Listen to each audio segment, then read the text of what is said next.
Welcome back, and thank you for tuning in to Midnight Affairs Tales. We appreciate every single one of you. We'd love to know what part of the world you are watching from right now. Let us know in the comments. Now, let's dive into today's story, Chapter 1. Blood in the Silence.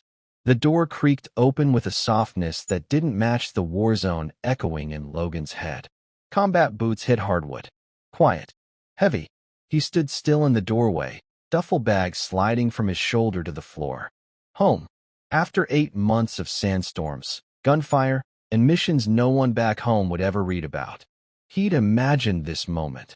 Maddie running to him, tears in her eyes, his arms swallowing her whole. But there was no Logan. No, oh my God, you're back early. Only silence. The house was dim. A wine glass sat on the coffee table. 2. Candle wax hardened into a puddle. He moved slowly through the hallway, eyes scanning like he was clearing a compound. Laughter. Not from a TV. From the bedroom. Her voice. Sweet. Fake. His name wasn't in it. He didn't go in. He didn't need to. A phone sat face down on the kitchen counter, screen glowing faintly. A message open. Not even locked. Brandon, I still taste you. I hope he never comes back. Maddie, he won't. Even if he does, he's just noise. His hand clenched the edge of the counter so tight the wood groaned. But he didn't flip the table. Didn't punch the wall. Instead, he exhaled. One long breath. His pulse steadied. His vision cleared. Rage was a blade, but held wrong. It had cut you first. So he left the phone, walked back to his car, sat in silence. They thought he wouldn't come back. They thought he'd die overseas. They thought he'd never know. They were wrong. And now? How do you kill someone who doesn't even know they're already bleeding? Wait, I need to tell you something important. Have you ever realized that you keep watching my videos but haven't subscribed yet? This video has reached this point, which means you're enjoying it. So why not subscribe? I have a big goal, 5,000 subscribers, and you can help me reach it. Think about it. If you don't subscribe now, you might miss my next big video. This is the moment. Hit that subscribe button now. Do it now. And don't forget to hit the bell icon so you never miss out. I know you'll do it. And when we hit 5,000 subscribers, I have a special surprise for you. Now, let's continue story.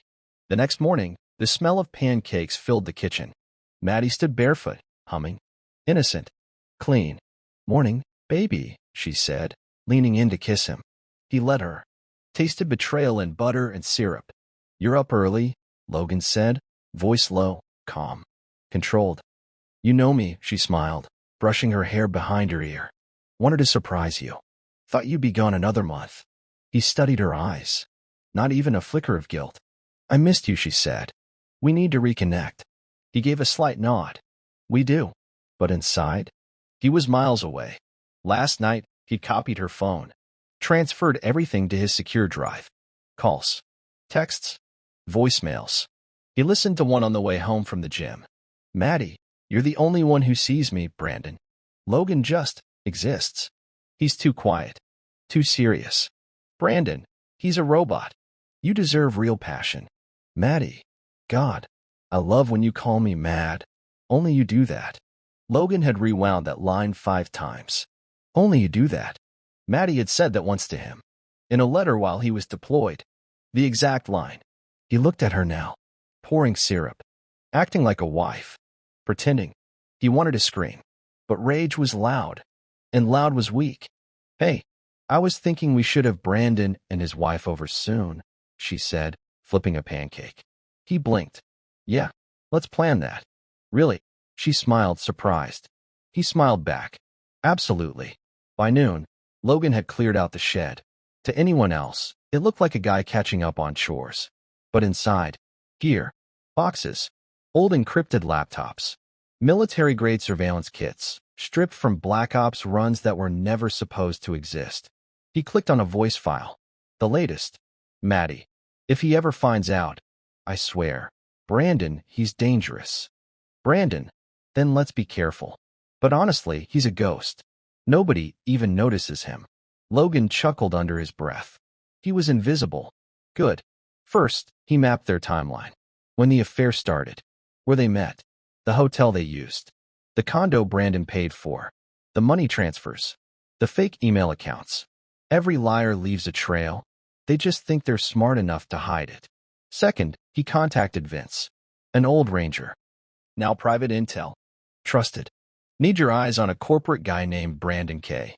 Allen. Think defense contracts, offshore money, and a wife that doesn't know how to lie clean. Vince paused. You want him followed? No. I want him undone. Logan spent the next hour planting 2 tiny mics under their mattress. Another in her car. One in her lipstick case.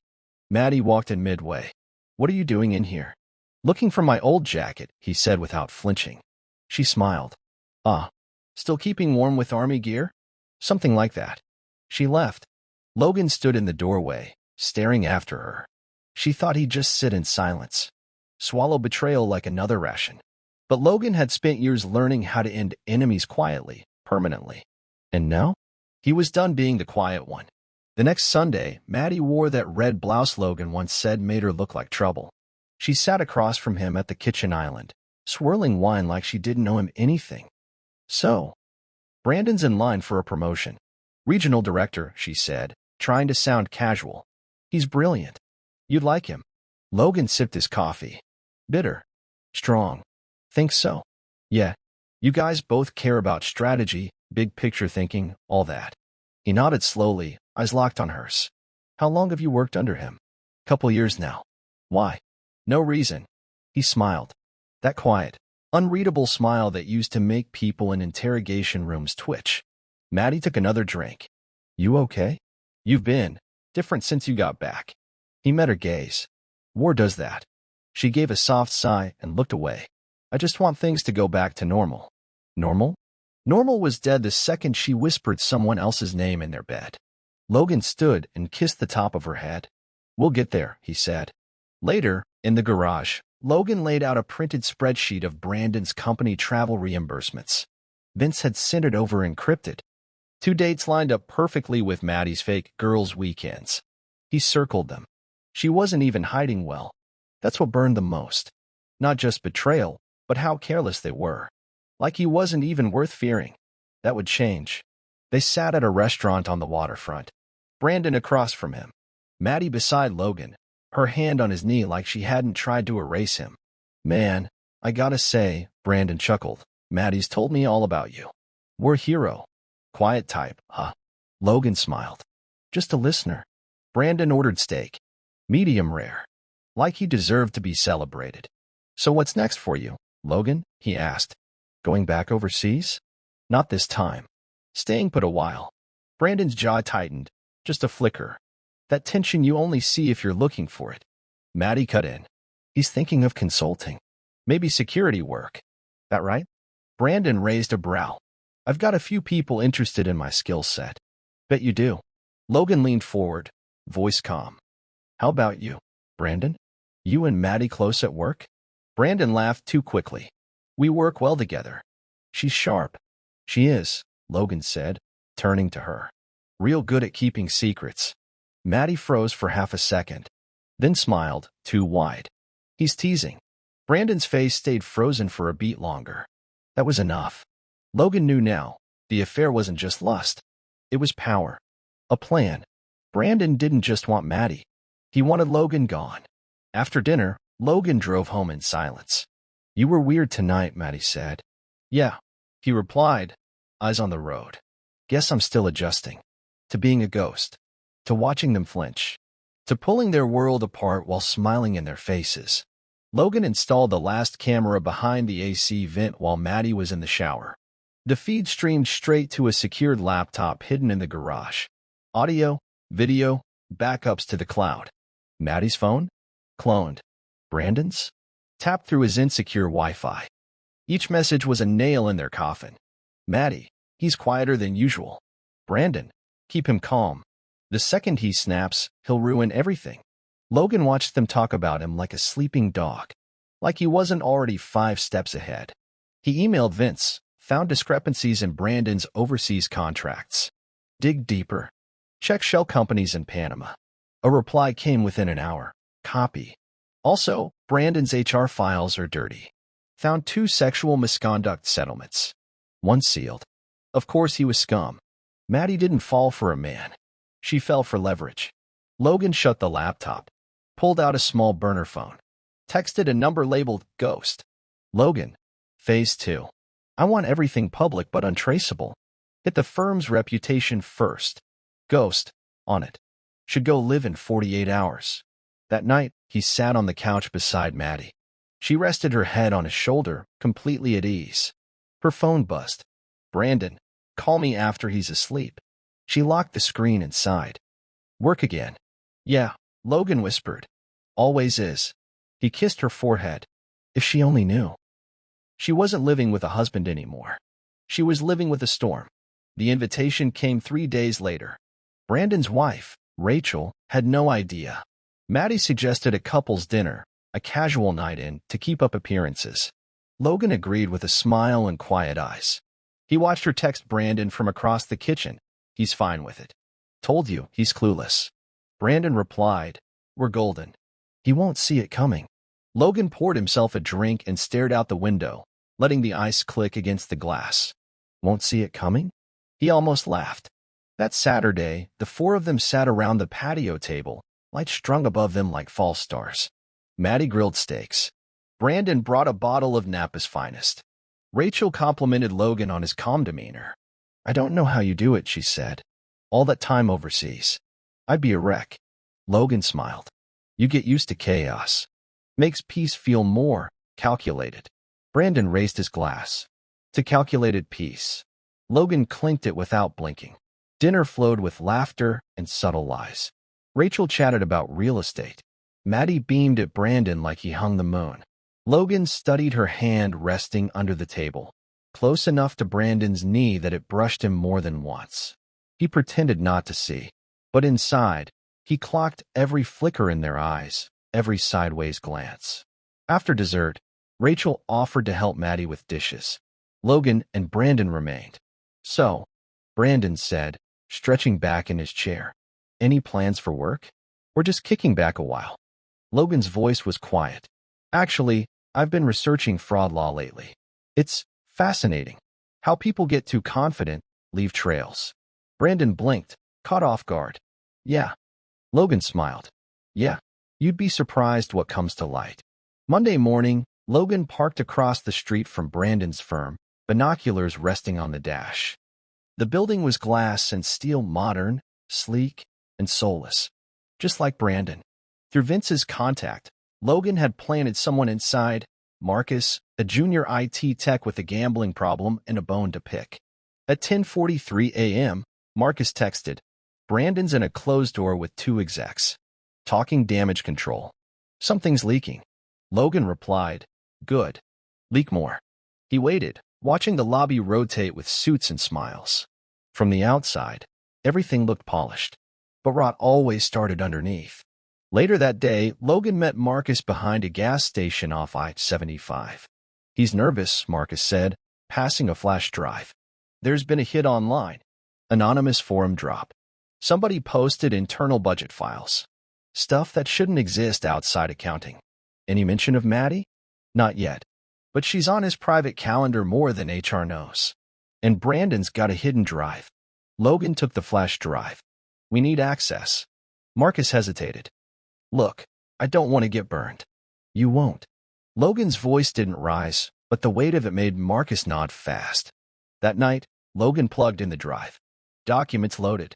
Red flags everywhere. Ghost clients, inflated invoices, altered dates. He leaned back, jaw clenched. Maddie wasn't just sleeping with Brandon. She was helping him build a shadow empire. He opened an audio file. A recording Marcus had pulled from Brandon's office mic. Brandon. Once this DoD deal goes through, I'm gone. Offshore. Maddie's in. The rest? They'll never catch on. Maddie and Logan. Brandon, he'll fade. Guys like him don't make noise. Logan sat still, the room cold around him. No, he wouldn't fade. He'd make every move echo. Maddie crawled into bed like nothing was burning. Her skin smelled like lavender and betrayal. Logan lay still, his breathing slow and even. She slid her leg over his, placed her hand on his chest. You've been distant lately, she whispered. I'm tired, he said. She leaned in. I could help with that. He turned to face her. Could you? Her lips curved into a smile. I know what you like. He stared into her eyes, wondering how deep the lie ran. How many times had she whispered that to Brandon? In the same tone, with the same smile. She kissed him. It tasted like manipulation. Still, he kissed her back. Not because he wanted to, because she believed she still had control. And as long as she did, she'd keep slipping. Let's go away, she murmured. Just us. Logan raised an eyebrow. Since when? Just to clear our heads. Reset. He nodded slowly. Yeah, that sounds good. Inside, his brain was already spinning. She wanted to run. Maybe Brandon was spooked. Maybe the walls were closing in. After she fell asleep, Logan slipped from bed, walked into the office, pulled out a burner and dialed. Vince, he whispered. She's planning something. I need eyes on her full time now. No slip-ups. Got it. You want us watching Brandon too? No. He's already burning. Watch Maddie. You think she's more dangerous? Logan glanced back toward the bedroom. I don't think. I know. It arrived Tuesday morning. A simple manila envelope, no return address, slid under Brandon's office door like a ghost had delivered it.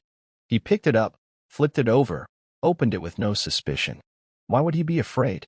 He thought he owned the board. But inside were 9 printed photographs, time-stamped, clear, and full color. Photo 1, Maddie unlocking the side door of his condo. Photo 2, Brandon kissing her neck, hand on her waist. Photo 3, Maddie staring straight at the hidden camera, unaware it watched her every week. Then came the transcript. Not printed from a phone. Typed, word for word.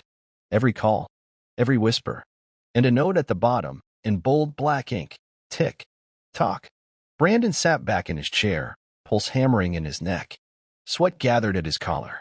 Who the hell knew? His phone buzzed. Maddie. Maddie, you sent those files to my personal email? What the hell are you doing? Brandon, I didn't send anything. Maddie, they just showed up with a note. My dad almost saw it. Brandon, someone's playing games. Maddie, then play better. Logan watched from across the street. Camera zoomed in on Brandon's panicked expression. He chewed a toothpick, calm as rain. He didn't want Brandon dead. Not yet. Dead men didn't suffer. Logan wanted them alive. Wanted them doubting each other. Paranoid. Fractured. This was just the first package. There would be more. By the end, they wouldn't know who to trust, not even themselves. And Logan would be there, in the shadows, waiting for the moment they begged for mercy he wouldn't give. At precisely 6 a.m. the next morning, Logan triggered the first leak. He posted it anonymously to an encrypted whistleblower board, the kind investigative journalists trawl at 3 a.m. hoping for gold. The post contained 3 attachments, a financial report showing falsified contract invoices from Brandon's company, a heavily redacted email chain between Brandon and a foreign consultant, a short video clip of Brandon bragging in his office about milking defense dollars with a smile. The post went viral in less than 2 hours. By lunch, Brandon's firm was trending on Twitter. By 3 p.m., a congressional oversight account tagged the company in a post reading, "We're reviewing this." Logan sat at a diner booth, coffee in hand, watching the chaos unfold on his laptop. Quiet satisfaction lined his face. Across the table, Vince joined him. "Nice hit," Vince said, sliding into the booth. "The audio's killer." Real cocky. Logan kept his eyes on the screen. It was meant to be. You ready for phase 3? Not yet. Let them scramble. Make mistakes. Outside the window, cars zipped by like nothing had changed. But inside the world of Brandon and Maddie, the walls were shaking. Logan pulled out a folder and handed it to Vince. "What's this?" Vince asked. "A new target. Maddie's father." Vince flipped through it, whistled low. "Judge Wallace. Damn. Didn't know you were going for the family tree. He pulled strings for Brandon once. Covered something dirty years ago. I want eyes on him. He's next." Vince grinned. "You're thorough." Logan's tone didn't change. "No. I'm angry. There's a difference." At the courthouse, Judge Wallace sat in chambers, robe folded on a hanger, sipping scotch like it was water. Maddie's call played through his speakerphone. "I need this gone, Dad. The rumors are getting louder." "Rumors don't scare me," he muttered. "But whoever's behind this, they're smart." "Quiet. Then shut it down." Find them. You've got connections. You think I run the whole damn city? Wallace barked. I buried Brandon's past once. That's all you get. Logan listened from his tapped feed, seated 2 blocks away in a rented black SUV. The judge didn't know he was already compromised. Logan hit a key and recorded the full call, added it to the archive. Evidence pile growing. Later that night, Logan stood in his basement, walls lined with maps, photos, and red thread connections. His operation board was full now. Brandon, Maddie, Wallace, 3 other names, colleagues complicit in the cover-ups, partners in the fraud. Each face had a yellow X. Everyone thought they were separate. But the money trail, emails, surveillance, they all tied back to the same rot. Logan wasn't just a betrayed husband anymore. He was a hunter. And this was bigger than sex or lies. This was about power. About people who thought they were untouchable, counting on silence and shadows to keep them clean. But Logan had lived in shadows. He owned them. His next move wouldn't just shake their house, it would shake the whole damn city. Logan stared at the small black box in his palm. Inside it sat Maddie's wedding ring, platinum, flawless, soulless now. He had found it on the bathroom sink 2 days ago, absent-mindedly left behind after one of her late meetings. She hadn't noticed it missing. That told him everything. He took the ring and dropped it into a glass of scotch, letting it clink to the bottom like a bullet casing. Then he pulled out a small flash drive, one of many he'd been quietly preparing. This one labeled, for her father. Logan packaged the drive inside a crisp envelope, no fingerprints, sealed with wax. He slid it into a courier envelope addressed to Judge Wallace, private. No return name. No need. Inside the drive? Audio clips, screen captures, and a single video. Maddie and Brandon's condo, in the company's executive suite, and most damning, in Wallace's own home during a meeting where illegal favors were arranged in exchange for campaign donations. The final file? A voicemail of Maddie saying, "If Dad ever finds out, just tell him it was all Brandon's idea. He'll believe me over anyone." Logan watched the courier drive off. Calm. Focused. By the time Maddie returned home that night, Logan was outside on the deck, sipping scotch. She kissed him on the cheek and asked, "What are you thinking about?" He looked up, expression unreadable. Just how fast people forget what something really meant. She tilted her head. "Like what?" He swirled his drink. "Like a wedding ring." She laughed. "Oh, I forgot it again, didn't I?" He nodded, eyes hard. "You did." Again. Judge Wallace didn't speak for a full minute after watching the files. His jaw locked. He'd seen corruption, buried scandals, done his own share of backroom dealing. But this? His daughter, deep in federal-level fraud and criminal collusion? His own voice, caught on tape. "You want the contract pushed through. It's going to cost you." Someone had built a case with surgical precision. He picked up his phone, dialing Maddie. "You're going to tell me exactly what you've done." "What are you talking about?" she replied, a little too fast. "I got a package this morning. Care to explain why I'm in a recording discussing federal money laundering?" Silence. Then, "Dad, I don't know what. Don't lie to me, Maddie. Not today. I didn't send anything. It's Brandon. He's trying to scare us. You said you'd protect me." "I am." Wallace exhaled hard. "We need to find whoever's behind this. Before the feds do." Across town, Logan listened through the surveillance tap in Wallace's office. He marked every timestamp, every crack in their story, every mention of fear. They were unraveling. Logan knew something they didn't. People like Maddie and Wallace only stayed powerful because no one had ever made them feel powerless. He was changing that. Later that night, Logan met Vince again in a parking lot near the pier. "This is bigger than just revenge now," Logan said. "These people don't just cheat. They sell influence, bury lives. You thinking about going to the feds?" "Not yet. Let them choke on their own secrets first. Then we finish them." Vince nodded. "And Maddie?" Logan's face didn't move. She chose her side. The next morning, Maddie came downstairs with red-rimmed eyes, mascara streaked lightly across her cheek. "Brandon's in trouble," she said, voice cracking just enough. "He's being questioned. They found something in the accounting." Logan looked up from his coffee. "That's so?" She nodded quickly, pulling her robe tight. "He says someone's framing him. Dumped files online." "Framing?" Logan tilted his head. Any idea who'd do that? She hesitated. No, but it's serious. And my dad's panicking. He said this could ruin his entire bench appointment. Logan watched her with detached interest. Must be hard. Juggling two men and a father on fire. Maddie flinched. What's that supposed to mean? I'm just saying, he said quietly, you've got your hands full. She stood there for a moment, trying to read him, trying to figure out if he knew. But Logan's face was a wall, cold, expressionless, just like they trained him. You don't believe me, she said softly. He reached across the table, took her hand, looked her in the eye. I believe you're scared, he said. And she was. Because the Brandon she knew, the untouchable, overconfident king of the firm, was sweating bullets and burying files in shredded piles. The cracks were visible now. Clients pulling out. Auditors sniffing around. The house of cards was shaking. Maddie sniffled again. I just want things to go back to normal.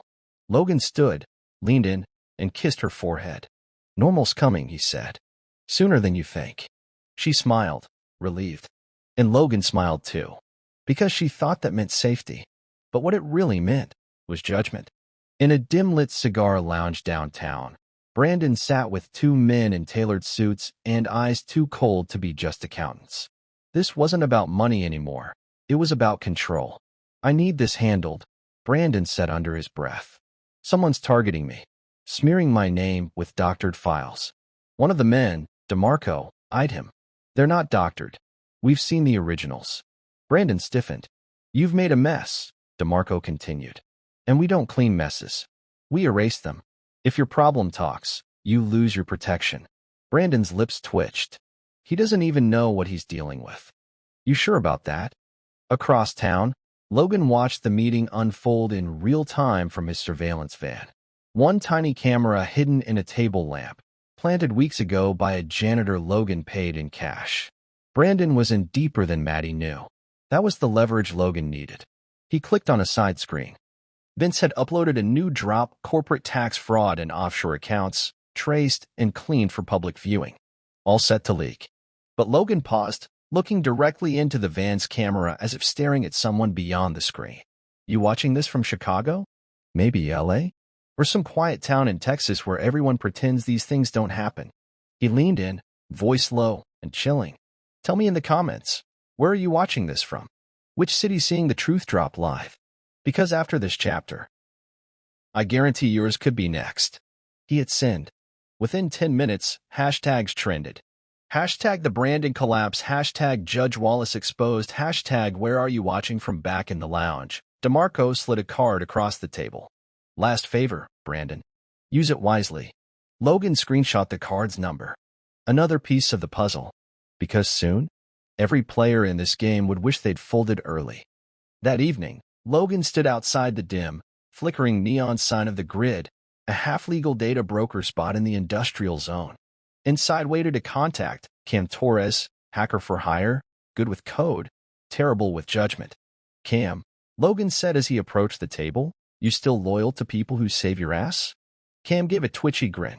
You saved me from prison. That earns you at least 3 favors. I only need one. He slid over a thumb drive. Inside are Maddie's encrypted backups. Brandon's unlisted calls. I need the passwords cracked. Discreetly. Cam frowned. That'll take time. And I need to be paid. You will be, Logan said. If I don't disappear first. Cam raised a brow. That's serious? Logan's tone didn't shift. This isn't a game. You mess up, you burn. You stay loyal, you walk away clean. Kim swallowed. Understood. While Kim worked, Logan returned to Maddie. She was on the couch, legs folded, scrolling her phone. They're coming after Brandon, she said quickly. Something big. The press is circling like vultures. Logan pretended to look concerned. Think it'll hit you? No, she said. I kept distance. It's all on him. A lie. Another one. She didn't even see the test coming. Later that night, Cam messaged, password cracked. You'll want to see this. Logan clicked on a file labeled private_insurance_policy. Inside, a contract proving Maddie had signed on to receive Brandon's offshore funds in the event of his accidental death. His blood ran cold. This wasn't just cheating. This was planning his exit. She had insurance on betrayal.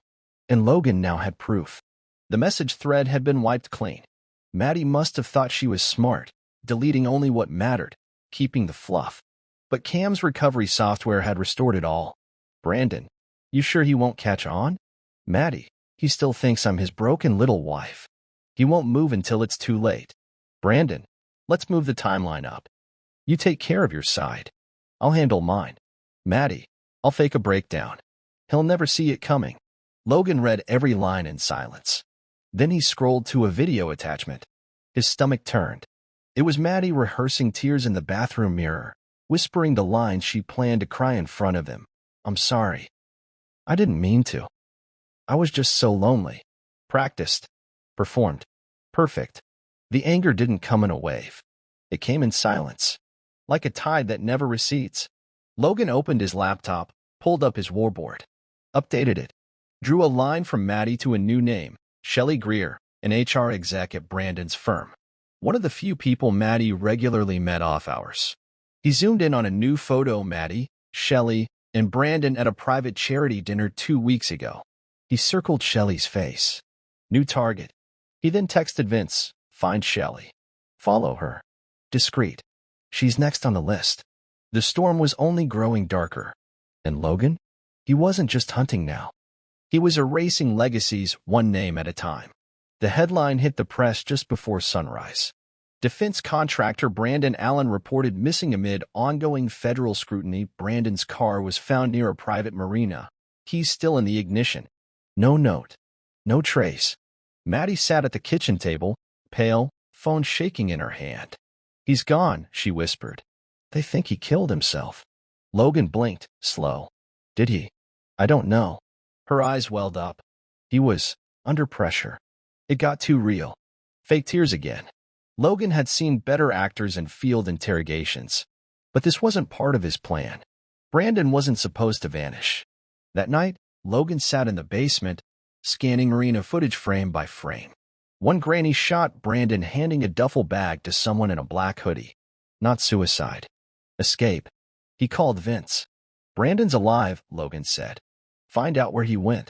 He staged this. I'm on it, Vince replied. But the media's buying the death angle. Maddie too. No, Logan said. She's not mourning. She's waiting. For what? For money. And for me to lower my guard. He stared at the wall of photos, red strings twisting like veins. With Brandon dead, Maddie could now shift blame, reframe herself as a grieving partner caught in a mess she didn't make. But Logan had her voice, her texts, her insurance policy, and now he had her motive. Because the only thing more dangerous than a liar was a liar who thinks she's off the hook. At 3:27 p.m. the next day, Logan sent an anonymous tip to 3 newsrooms. Subject line: cheating widow or co-conspirator? Attached: screenshots of Brandon and Maddie's messages. Video of them entering the condo. Timeline cross-referenced with travel receipts. Her signature on a co-owned shell company. By 6 p.m., it was on every platform. Wife of missing exec linked to off-books accounts and alleged affair. Maddie saw the story mid-dinner, fork halfway to her mouth. Her hand dropped. What is this? She muttered. Why are they saying my name? Logan leaned over, scanning her screen. Looks like someone exposed you. I didn't do anything wrong. He tilted his head. Brandon's married. You were hiding funds. You signed documents. Kind of a trifecta, huh? Her face twisted, disbelief shifting to fear. I need to call my dad, she mumbled, rushing upstairs. Logan watched her go, then quietly opened his phone. Texted Vince. Send me all financial transfers linked to Maddie's name in the last 90 days. Focus on international. He turned on the TV. News anchors debated. Was Maddie an innocent pawn or something else? The court of public opinion didn't wait for trials. Logan didn't either. The next morning, Logan sat across from Detective Andrea Miles, a former military investigator now tied to the state fraud unit. They met in a coffee shop, civilian casual, nothing official. You said you had information, she said, watching him closely. Logan slid over a sealed envelope. Brandon Allen didn't disappear. He escaped. She opened the envelope. Inside, proof of a fake identity, flight logs, and security footage. This is federal level, she said. Why come to me? Because I don't trust people who wear suits and pretend they're blind. You? You did 2 tours. You don't flinch. Miles scanned the docs. You want to nail him, don't you? I want to burn the whole web. Maddie. Her father. Brandon. Anyone who helped cover this up. And who are you, exactly? Logan looked her dead in the eye. Just a soldier cleaning up his own war. Miles nodded slowly. You've got 10 times more evidence than most people bring in a year. But this will take time. I'm not in a rush, Logan said. Just make sure when they fall, it's permanent. Back home, Maddie was waiting. You've been out a lot lately, she said, eyes narrowed. Where do you go? Logan kissed her cheek. Just needed some air. You know how it is. She smiled thinly. You're being good to me lately. He held her hands. I'm a good soldier, Maddie. Always follow orders. She laughed, but she didn't know. Logan was no longer following orders. He was rewriting them. And in his new rulebook, traitors don't get happy endings. Maddie stepped into the office that morning like she always did, heels sharp, lipstick flawless. But something was different. Eyes lingered longer. Conversation stopped mid-sentence when she walked by. Smiles seemed forced. She passed reception. Chloe, the new intern, barely looked up. Normally, she gushed over Maddie's outfits. Not today. Then came the whispers. I heard she signed off on the offshore files. Isn't that her name in the article? They said she was involved with him. She walked faster, heartbeat quickening. Inside her office, she slammed the door and locked it. Grabbed her phone. No new messages from her dad. No reply from Brandon. His line still dead. She scrolled through the article again. The comments section was brutal. Can't believe she played the grieving card. Another gold digger who thought no one would dig. Wonder what her husband thinks, she flinched. Logan. He hadn't mentioned the article. He hadn't accused her, demanded answers, or shown any anger. Just soft looks and gentle tones. That scared her more than yelling ever could. She pulled up a new text draft. To Logan. Can we talk tonight? Just us? But she didn't hit send. Instead, she looked up at the photo on her desk. Her and Logan on their wedding day. Her smile radiant. His? Subtle. Closed. She suddenly saw something in that photo she hadn't noticed before. He was always watching. Even then, Vince leaned against the hood of his car, arms crossed, expression tight. You're not gonna like this, he said as Logan approached. What happened? Vince pulled out a flash drive. Someone in my crew leaked details to Wallace. He knows you're alive, and he knows you're feeding intel to the press. Logan didn't flinch. Who was it? Cam. The name hit like a cold slap. Logan had vouched for Cam. Brought him in. Why? Money. The judge paid him through a crypto shell. Cam panicked. Thought if he played both sides, he'd come out clean. He won't. Vince sighed. Want me to take care of it? Logan paused. No. Let him squirm. I'll handle it. Later that night, Logan stood outside Cam's apartment. He didn't knock. Just texted. Logan, I know what you did. I'm giving you one chance to fix it. Send me everything Wallace asked for. Every transfer. Every call. If I don't get it in an hour, I go public with your name. 10 minutes later, the files started arriving. Cam begged for forgiveness and voice notes. Logan saved none of them. He opened the documents. Wallace wasn't just protecting Maddie, he was cleaning her trail. Paying off junior staff, deleting records, manipulating legal timelines. This wasn't panic. It was strategy. They were preparing to throw Brandon under the bus, paint Maddie as a victim, the good daughter caught in a bad man's web.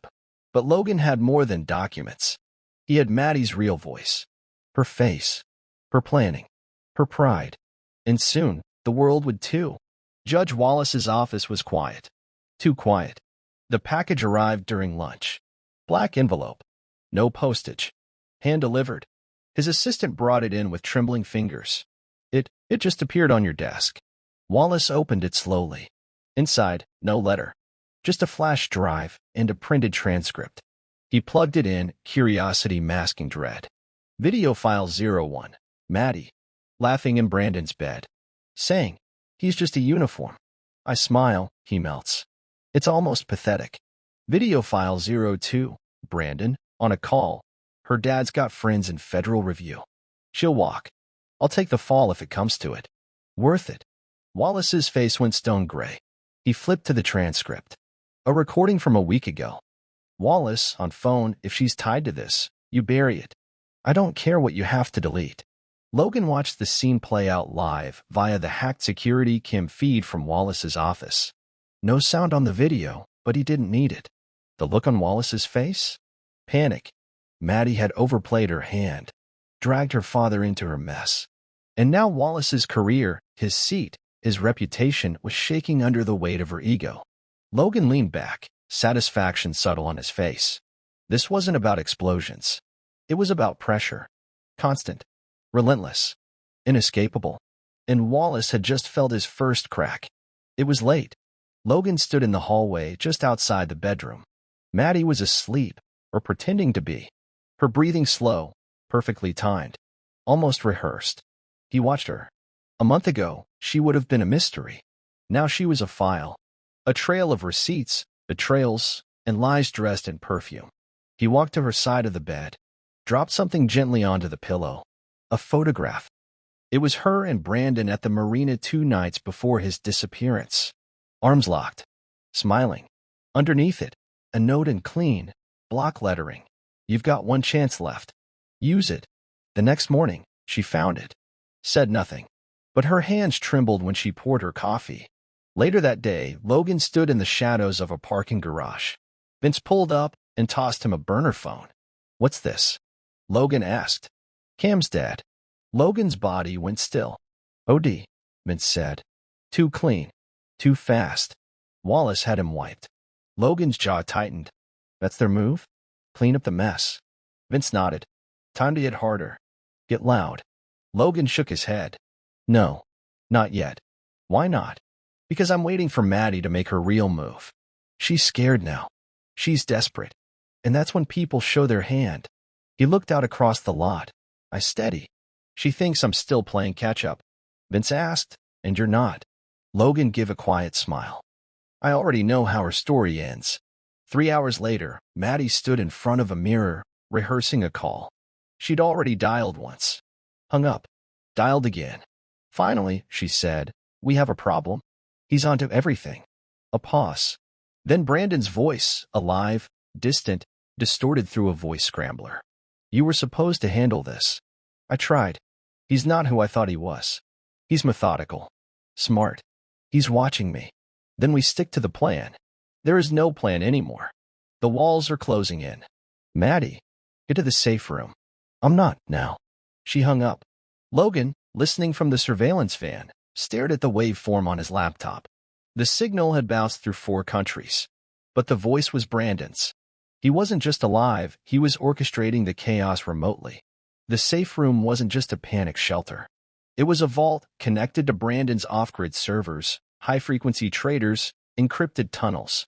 And Maddie had access. This wasn't about love. It never was. She was his partner, his cover, his funnel. And Logan hadn't just married a liar. He'd married an operative. He turned to Vince. I need eyes on that room. We're going in soon. What do we do when we get there? Vince asked. Logan looked back at the screen. Maddie was packing a small bag, passport, encrypted flash drives, burner phones. We don't knock. Maddie drove fast, out past the city limits, past security checkpoints Brandon had pre-cleared, into a gated estate that didn't exist on public maps. Inside, biometric scans, cameras, and reinforced walls. The safe room. She entered alone. The lights turned blue. Screens lit up. Global accounts. Movement. Codes. Video feeds of Brandon, bearded, hidden in some remote facility, issuing instructions like a ghost general. I didn't sign up for this, she whispered. Yes, you did. Brandon's voice rang out. You promised it would be clean. You promised to be smart. But you let him live. I couldn't just. He's not the type you can just bury. Then we cut him out. Permanently. No, Maddie said quickly. Let me fix it. Give me time. You don't have time, Maddie. You've got one option. Silence him, or I'll do it myself. She stared at the screen. Then, slowly, nodded. Outside, Logan crouched in the woods with a scope on the building. She's in, Vince said, watching through a drone feed. She's got access. Logan spoke into his mic. Copy. Wait until she leaves. We need what's inside. You sure she's not turning back? Logan stared at her image on the feed. She's past the point of turning. He watched her walk deeper into the room, into the system, into the empire she helped build. And just like that, she was no longer his wife. She was the enemy. 2 days after Maddie accessed the safe room, a name popped up on Logan's screen he hadn't seen in years. Alina Cruz, former defense intel. Logan had worked one mission with her overseas, ghost-level clearance. She'd gone dark after a failed operation, rumored to have disappeared into the private sector. No one had seen her since. Now she was texting him. Alina, you're in over your head. Let's talk. I'm on your side. He met her at a gas station on Route 17, back entrance, no cameras, no phones. Alina stepped from the shadows, leather jacket, hair tied back, eyes like steel. You look like hell, she said. Feels like it, Logan replied. You're chasing Brandon. Bad idea. I'm not chasing. I'm pulling the floor out from under them. Alina exhaled. I used to work for a contractor who shared back-end systems with Brandon's firm. There's more here than blackmail or offshore accounts. He's running a backdoor into military procurement. Maddie's not just a side piece. She's key to moving billions. Logan's face hardened. She has the access. She is the access. Then I need everything you've got. Alina handed over a drive. This is what you need to kill their cover. But you have to move fast. Brandon's going fully dark. New ID. New handlers. Once he disappears, this becomes untraceable. Logan looked at the drive. This is how we break them. Alina nodded. This is how we make sure they never rebuild. Maddie returned home 3 days later. Calm. Controlled. She cooked dinner. Chicken and wine. Talked like nothing had changed. Logan played along, matching her lies with quiet smiles. She sat across from him and said, I've been thinking, maybe we should leave the city. Start over. Start over? He repeated. She nodded. Somewhere quiet. Maybe Utah. Or Montana. Somewhere no one knows us. He leaned forward. Why now? Because we've both been through enough. Logan studied her. Every blink. Every twitch. She wasn't running from him. She was preparing to disappear with the money. I'll think about it, he said, keeping his tone flat. That night, while she slept, Logan opened her encrypted laptop, accessed through a ghost login Alina had given him. Inside? Travel documents. Foreign bank access. A secondary identity under a false name, Madeline Reese. She was ready to ghost. But she wouldn't get the chance. Logan uploaded a virus to her access point. Silent, untraceable, and timed. It would trigger the second she tried to move the funds or cross a border. Every account would lock. Every asset frozen. And a full report would be emailed to 3 federal offices, with her face front and center. He wasn't going to chase her anymore. He was going to let her run, and crash straight into the wall he built. The explosion came not with fire, but with headlines. At 9 a.m., a bombshell article dropped across every major news site. Whistleblower reveals secret procurement pipeline. Defense funds laundered through private shelf firms. Brandon's name was mentioned.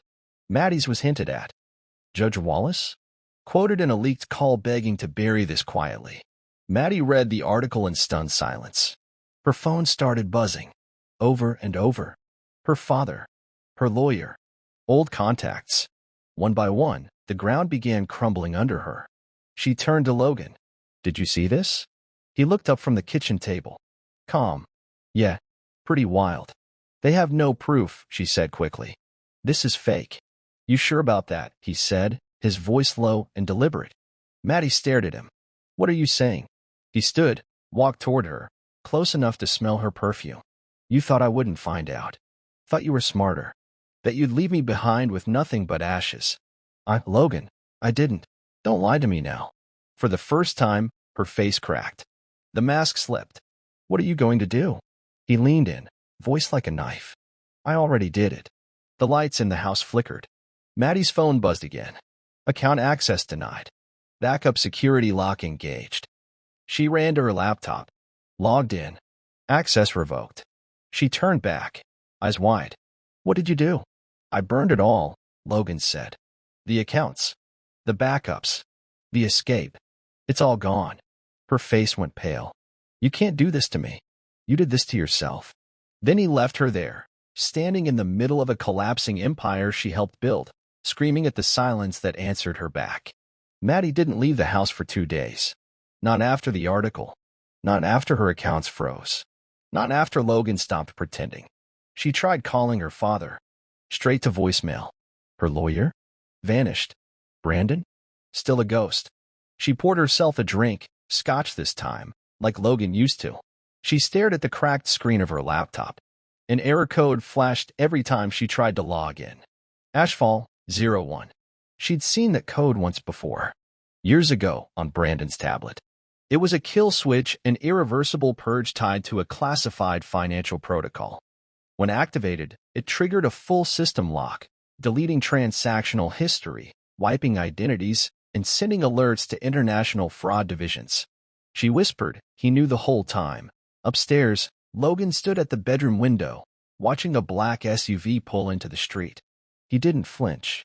The vehicle idled, then rolled on. Not yet. The noose hadn't finished tightening.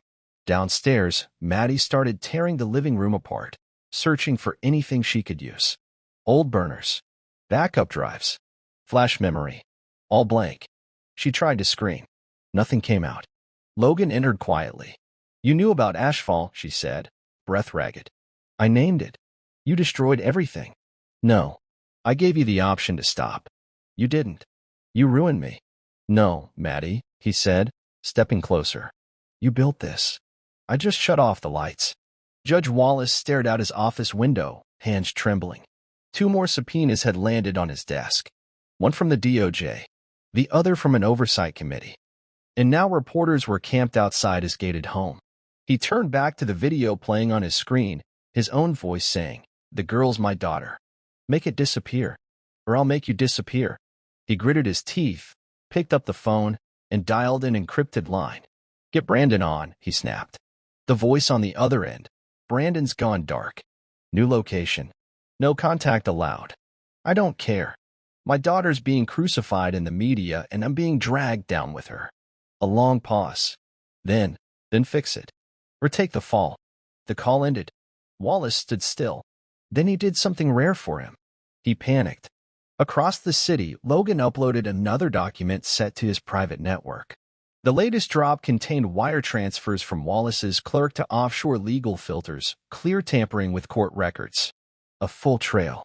Fully verified. Vince looked at the screen beside him. This drop's nuclear. Logan nodded. Time to stop the bleeding. Let them hemorrhage. What happens after this? Logan didn't blink. We cut the heart. That night, Maddie finally broke. She knocked softly on Logan's office door. He opened it, face unreadable. "I need to talk," she said, voice shaking. "Please." He stepped aside.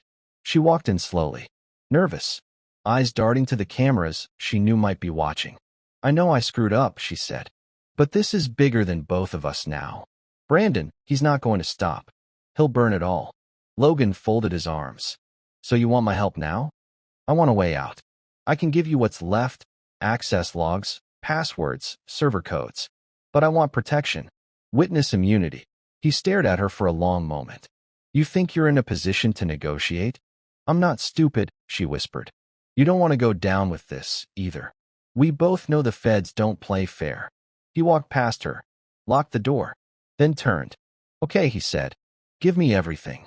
She opened her purse, pulled out a silver USB stick.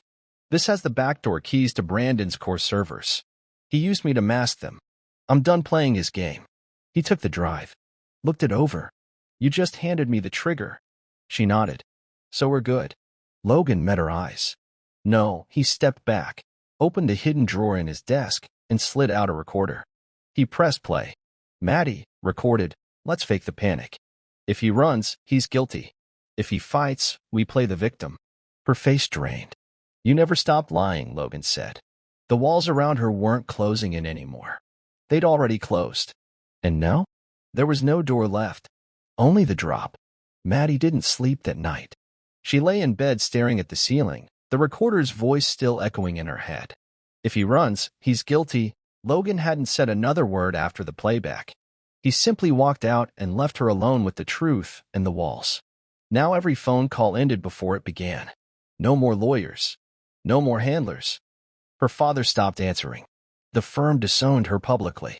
She wasn't just off the list, she was a liability. By morning, news anchors were debating prison time. At 10:32 a.m., 2 federal agents pulled up outside. Maddie stood in the kitchen in silence. When the knock came, she didn't run, didn't cry. She opened the door, face blank. "You're under investigation for conspiracy to commit fraud, federal contract manipulation, and obstruction of justice," the taller agent said. She didn't flinch. Logan watched from his SUV across the street. The cuffs clicked shut. Maddie looked back once, scanning the windows. But he didn't move. He just whispered, "No way out now." Logan stood beside Detective Andrea Miles at a quiet briefing room, and DC cameras lined the walls. Reporters buzzed with questions. But Andrea stepped up first. "We can confirm that Madeline Wallace Allen has been taken into custody," she said. "Charges are pending based on direct evidence linked to procurement," she cracked. A voice from the other side of the room answered. "She always would." He turned. A man in a gray suit leaned against the wall. One of the real shadows. Higher than Brandon ever was. "Then what now?" Brandon asked. "I still have leverage. I have names. Access." The man approached slowly. "No, Brandon. You had access. You lost the asset. You lost the system." Brandon stood. "I'm not done." The man placed a file on the table. Inside, a flight manifest. A room number. A target. Brandon froze. "You're going to DC," the man said. Brandon's jaw clenched. "To clean up? To silence him? You think I can just walk in?" The man smiled faintly. "You're already dead, Brandon. You just haven't stopped moving." Then he left. Brandon stared down at the photo clipped to the file. Logan. The final obstacle. One last mission. And this time, only one of them was walking away. The courtroom was packed. Cameras buzzed. Reporters scribbled. Federal agents filled every bench. Maddie sat at the defense table, dressed in gray, eyes hollow but focused. Her father sat 2 rows behind her, face drained of power. Logan entered quietly. Clean suit. Composed. He didn't glance at Maddie as he passed her. On the stand, Detective Andrea Miles laid out the evidence. Clean, irrefutable, devastating. "Were you the first recipient of the Ashfall Drive?" The prosecutor asked her. "Yes. From Mr. Logan Cole." "Do you believe the data was authentic?" "It was airtight," she said. "Everything checked out. Money trails. Shell companies. Voice prints. Timestamped server access." "Did Mrs. Allen, Maddie, attempt to hide or destroy any of this data?" Miles nodded. "She used an executive backchannel to wipe access logs from Brandon's firm. It failed, but she tried." The room murmured. Maddie didn't blink. Then the defense rose. "We'd like to submit new evidence, Your Honor." A thumb drive was handed to the bailiff. Played through the monitor. A distorted video. Logan's voice. "I don't want justice. I want them to burn. All of them." The defense attorney turned. "Does this sound like a man seeking justice or revenge?" Gasps. Cameras. Chaos. Maddie turned her head, just slightly, and smiled. Back at the safe house, Logan threw his phone across the room. It shattered against the wall. "They planted it," he said. "That recording wasn't part of any testimony." Vince leaned against the counter, arms folded. "How'd they get your voice?" "From one of our early calls. Chopped and stitched. They're trying to flip the narrative." "They're not trying," Logan snapped. "They already did." He paced the room. Rage low, boiling. "Now I'm the dangerous veteran. The obsessed husband. The unstable insider.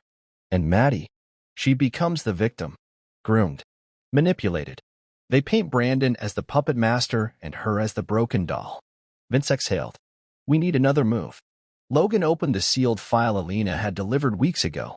Inside were classified documents, redacted pages from a failed intelligence op tied directly to Brandon's earliest contracts. He stared at the codes, then the location tags. One caught his eye. A data bunker. Washington, D.C. underground. High security. Never meant to be accessed again. He looked at Vince. "There's only one way to finish this." "You're not serious." "I'm done waiting," Logan said. I'm going in. Outside the courthouse, the city was a media circus. Inside, Maddie sat calm. Not confident, but rehearsed. Her lawyer whispered something. She nodded once. Today, she'd take the stand. Across the hall, Logan stepped through a private security door, escorted by Miles and 2 U.S. Marshals. You still sure about this? She asked. Logan nodded. I won't let her rewrite history. In court, the prosecutor called him. Mr. Cole, please tell the court what you discovered about your wife's activities while you were deployed. Logan looked straight ahead. I found messages, locations, proof of an affair, yes, but more than that. She was moving funds, creating identities, building a new life with stolen clearance codes. The defense rose. Isn't it true you also planted surveillance, broke into her private property, conducted illegal operations? Logan's eyes didn't waver. Yes, I did, because no one else would, because they were protected, and I knew if I waited, more people would get hurt. The defense smirked. So by your own admission, you became judge, jury, and executioner? Logan stared at Maddie. No, he said. I became the one who survived. A pause. A door in the back creaked open. Brandon entered. Alive. Unannounced. A ripple of gasps filled the courtroom.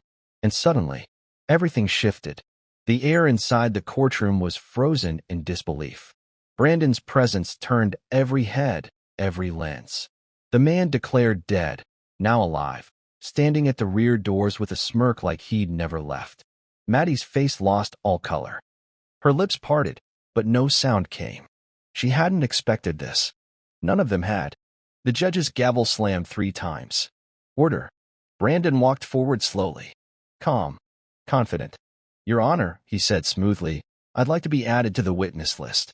The judge hesitated. You're under federal investigation. I've submitted a deal through the U.S. Attorney's Office. Brandon interrupted. Full cooperation. In exchange for immunity. Maddie jolted. You son of a... The judge banged the gavel again. Logan watched, silent, his hands clasped tightly together. Later, after hours of legal scrambling, the court reconvened. The judge's voice rang out. In the matter of the United States versus Madeline Wallace Allen, a beat of silence. We find the defendant guilty on all charges. Gasps. Maddie stood frozen, her world breaking beneath her heels. Logan didn't blink. He wasn't watching her. He was watching Brandon. Because the verdict was just the beginning. The holding cell echoed with steel and silence. Maddie sat alone, her wrists cuffed, eyes red, lips dry. The immunity deal's real. Disgusting, but real. Logan exhaled. Long controlled. Then it's not over. Miles leaned forward. You're not a cop. You're not a prosecutor. You've already done more than most would. I didn't start this for justice, Logan said. I started it because I was lied to, betrayed, left for dead. Miles hesitated. And now? Logan stood, heading for the door. Now, he said, without turning back. Now I make sure they both remember who they underestimated. Outside, Brandon stepped into a black car. The driver? Vince. Brandon didn't notice the lock click. And from the rooftop across the street, Logan watched. One final move left. And it wasn't going to be legal. The rain was falling sideways. Logan stood over a stone with no name, just a blank granite marker at the edge of a private military cemetery. No cameras, no press, no Maddie, no Brandon, only silence. He lit a cigarette, even though he hadn't smoked in years. It burned slow between his fingers as he stared at the cold slab in front of him. Beneath it was a duffel bag. Inside? Everything Brandon once ran with, account details, burner phones, raw data files. Evidence that no longer mattered. Because the system didn't break Brandon. Logan did. But he didn't feel like a hero. Behind him, Miles stepped out of her car, umbrella in hand. It's done, she said softly. The files you gave us. It'll take years to clean, but the damage stops here. Logan nodded. You could disappear, you know, she added. New name. Quiet life. I already did once, he replied. Didn't change much. Miles gave a small smile. You know what they'll say? What? That you're the villain who saved everyone. Logan didn't reply. He dropped the cigarette into the wet earth and walked away from the grave. He wasn't burying a person. He was burying who he used to be. Weeks later, a letter arrived at the VA clinic in Montana, signed only, M, no return address. Inside, a single line handwritten on cream stationery. I never knew who you really were. And that's what scared me most. Logan burned the letter. He'd left the city, bought a cabin, took no interviews, refused book deals. Reporters called him a ghost. At the clinic, he helped other soldiers with trauma. Quiet work. No headlines. The world moved on. Brandon's name became a case file. Maddie's story faded into true crime podcasts. But Logan? He lived in peace. Because revenge wasn't about winning. It was about ending the war inside. And his was over. A kid sat across from Logan during a session. You really did all that? He asked. Caught them. Burned them from the inside. Logan smiled faintly. Doesn't matter now. The kid nodded. But don't you ever wish you'd done more? Logan looked out the window, the sky wide and clean. I did exactly enough. He stood, pulled on his jacket, and grabbed his coffee. Before walking out, he paused at the door. I'll ask you one thing, he said quietly. When the people you trust turn out to be the ones who nearly destroy you, do you forgive them? The room was silent. And maybe that was the answer. And now, a word to you. If you made it here, thank you. This story wasn't just about cheating or revenge. It was about betrayal, power, and what happens when a quiet man decides not to stay silent anymore. Where are you watching from? Drop your city in the comments. We see you. If this story hit you deep or made you feel something real, do one thing for us. Like this video, subscribe for more thriller stories, and share it with someone who loves smart, bold storytelling. We'll meet again in the next epic revenge thriller. Until then, take care of your peace and watch who you trust. See you soon.